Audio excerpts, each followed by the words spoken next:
I never thought a Tuesday afternoon coffee spill would change my entire life. But here we are, 6 months later, and I'm still thinking about the way Marcus looked at me when I told him about Biscuit. Not the coffee spill, the dog. My childhood golden retriever who died when I was 14. The dog whose name I'd mentioned exactly once, in passing, 3 weeks into knowing him. But I'm getting ahead of myself. Let me start at the beginning, because the beginning matters. The beginning is everything. It was one of those gray February days in Portland when the sky hangs so low you feel like you could reach up and touch the clouds. I was working from a coffee shop downtown because my apartment's heating had died again, and my landlord was being his usual useless self about getting it fixed. I had my laptop open, my third Americano going cold beside me, and I was deep into editing a client's website when someone bumped my table hard enough to send coffee sloshing over the rim of my cup and directly onto my keyboard. Oh God, oh no, I'm so sorry. The voice was deep, panicked, already reaching for napkins, before I'd even processed what happened.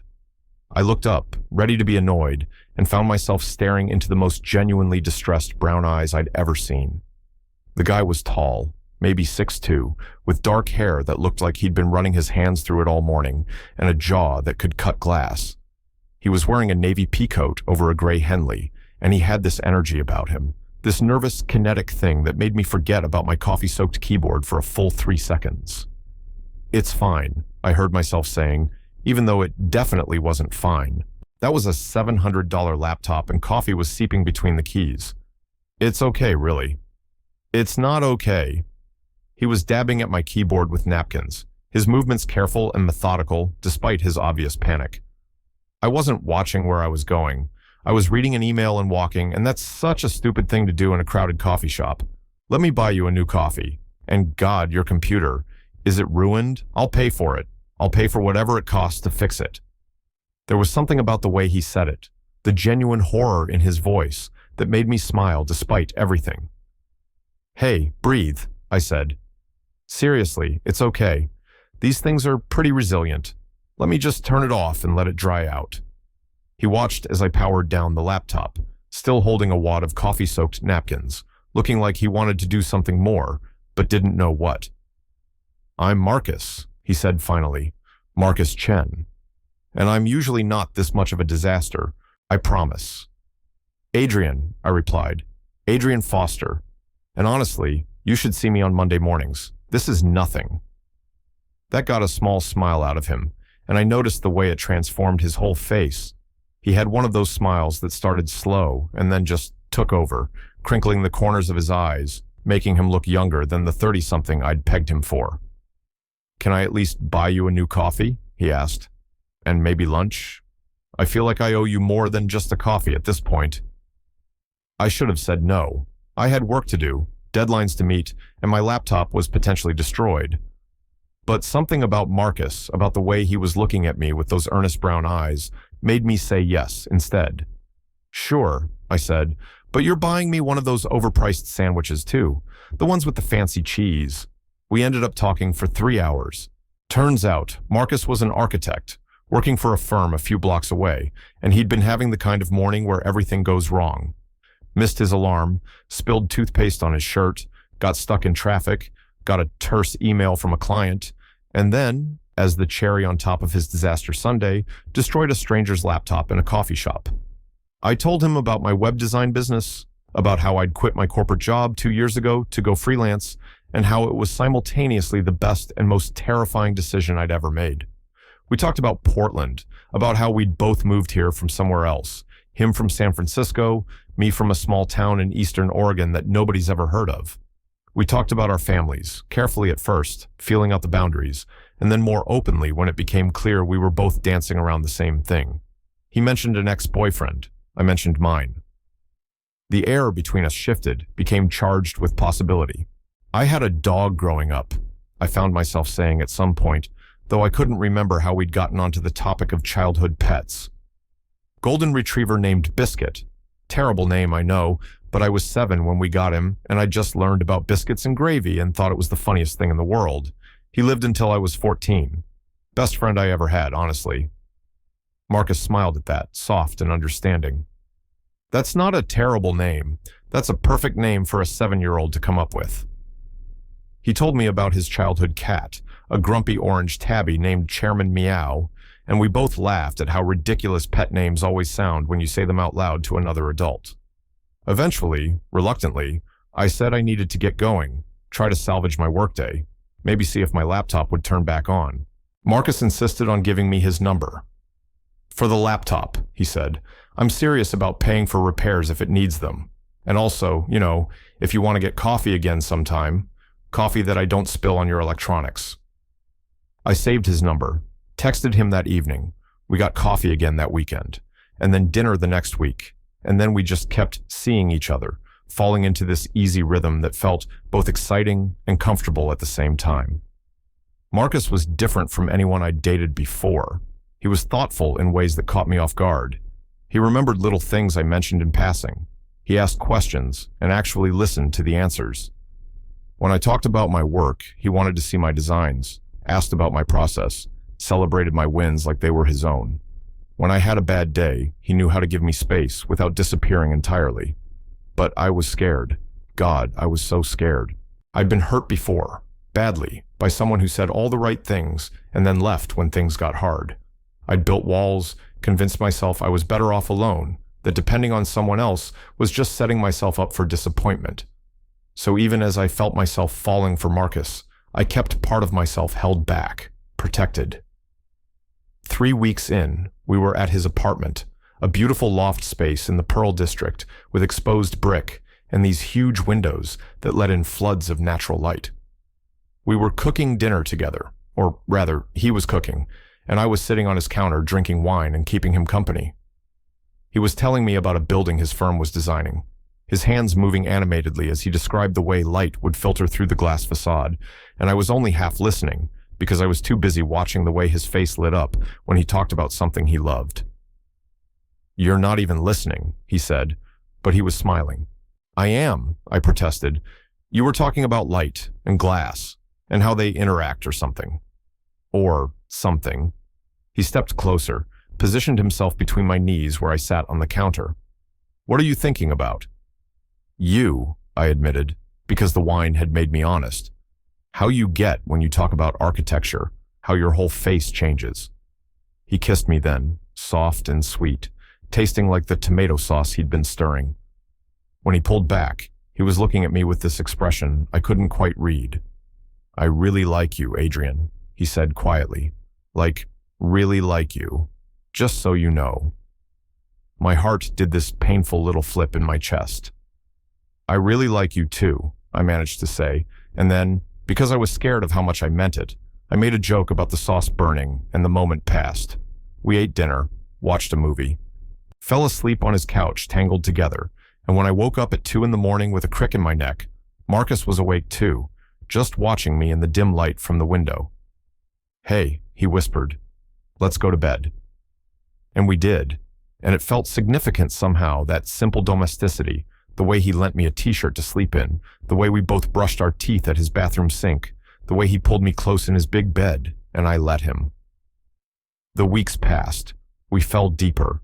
I kept waiting for the other shoe to drop, for him to reveal some fatal flaw, some deal breaker that would make it easier to protect my heart. But Marcus just kept being Marcus. Patient, kind, funny, smart. He integrated into my life so smoothly it was like there had always been a Marcus-shaped space just waiting for him to fill it. We met each other's friends. His were a tight-knit group from his firm, architects and designers who welcomed me with enthusiasm and only a little bit of embarrassing, "We're so glad Marcus finally found someone" energy. Mine were more scattered, freelancers and artists I'd collected over the years, and they all immediately loved him, which should have made me happy, but instead just made me more nervous. "He's great," my best friend Tyler said after the first time they met. "Like, genuinely great. Don't screw this up." "I'm not going to screw it up," I said, but even as I said it, I could feel myself pulling back, building my walls a little higher. It came to a head about 2 months in. We'd been seeing each other several times a week, staying over at each other's places, and Marcus started talking about the future. Nothing crazy, just little things. Mentioning a concert in June and assuming we'd go together. Talking about a weekend trip to the coast we could take in the summer. Using we instead of I when he talked about his plans, and I panicked. I started finding excuses not to see him as often, said I was busy with work, which wasn't entirely a lie, but wasn't the whole truth either. Started responding to his texts a little slower, a little less enthusiastically. I could feel him noticing, feel him pulling back too, giving me space, and that just made it worse because it meant he was being understanding even when I was being an asshole. It all came crashing down on a Saturday afternoon in his apartment. We'd made plans to spend the day together, but I'd shown up 2 hours late with a weak excuse about a client emergency. Marcus had clearly been waiting, had clearly been worried, and there was something in his face when he opened the door that made my stomach drop. "We need to talk," he said, and those 4 words have never meant anything good in the history of human communication. We sat on his couch, the same couch where we'd fallen asleep together that first night, and there was this awful distance between us that hadn't been there before. "Adrian," he said carefully, "I feel like you're pulling away from me, and I need to know if that's just me being paranoid or if something's actually wrong." I wanted to lie, wanted to make up some excuse, keep my walls intact, protect myself. But looking at Marcus, at the genuine concern and hurt in his eyes, I couldn't do it. "I'm scared," I said, and my voice came out smaller than I intended. "I'm really scared." "Of what?" "Of this, of us, of how much I like you." The words came tumbling out now, and I couldn't stop them. I got hurt before, really badly, and I convinced myself I was okay with being alone, that it was safer that way. And then you came along, and you're so good, Marcus. You're so good and kind and patient, and I keep waiting for you to turn into someone else or leave, or realize you can do better, and I'm sabotaging this before you can hurt me, and I know that's not fair to you, but I don't know how to stop. There was a long silence. Marcus was looking at me with this expression I couldn't read, and I braced myself for him to tell me this was too much, that he didn't sign up for this level of emotional baggage, that maybe we should take a break. Instead, he said, "How did Biscuit die?" The question was so unexpected that it took me a moment to process it. "What?" "Your dog, Biscuit. You said he lived until you were 14. What happened?" I stared at him, confused. "I don't understand what that has to do with anything. Just tell me." So I did. I told him about how Biscuit had gotten sick, how the vet said it was cancer, how my parents had sat me down and explained that we could try treatment, but it would be expensive and painful and might not work. How I'd spent every night for a week sleeping on the floor next to Biscuit's bed, my hand on his fur, feeling him breathe. How we'd finally made the decision to let him go, how I'd held him at the vet while they gave him the injection, how he'd licked my hand one last time before he closed his eyes. I didn't cry for months after, I said. I just went numb, convinced myself that if I didn't feel it, it wouldn't hurt.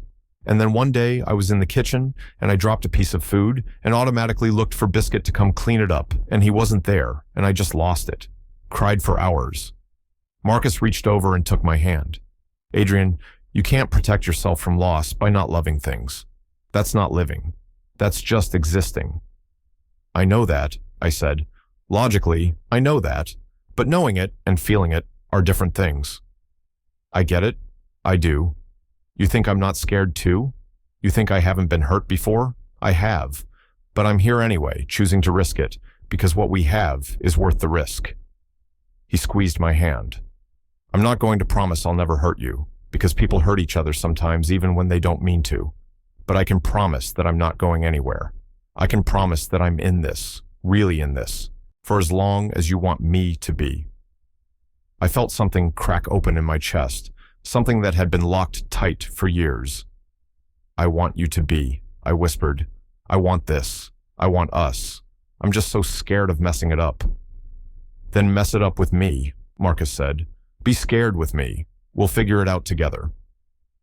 We talked for hours that day, really talked about our fears and our pasts and what we wanted from this relationship. It wasn't easy.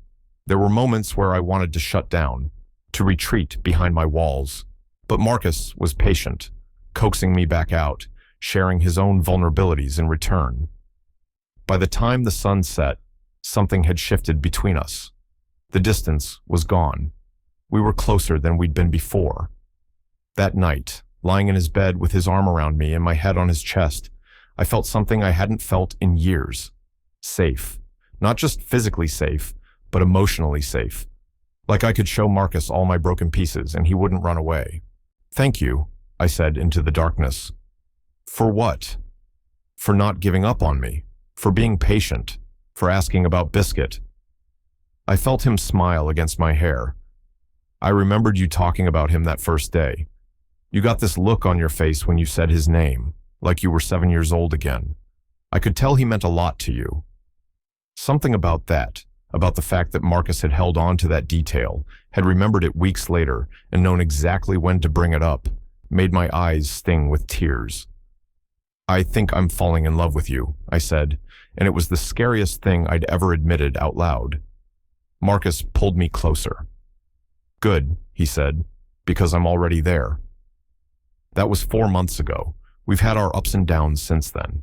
I still have moments where I get scared, where I want to pull back, but now I know how to recognize them for what they are, and Marcus is always there, steady and patient, reminding me that I'm safe with him.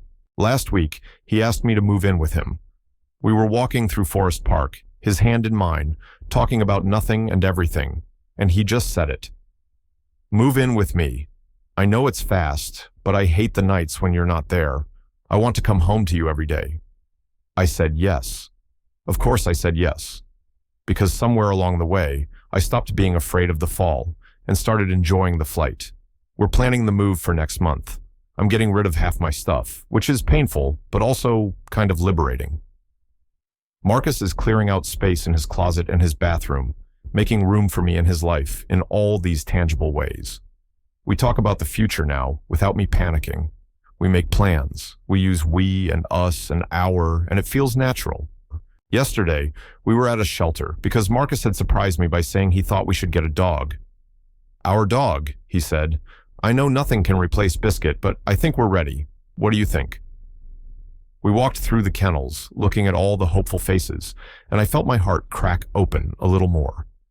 There was a golden retriever mix in the corner, maybe 2 years old, with the sweetest face I'd ever seen.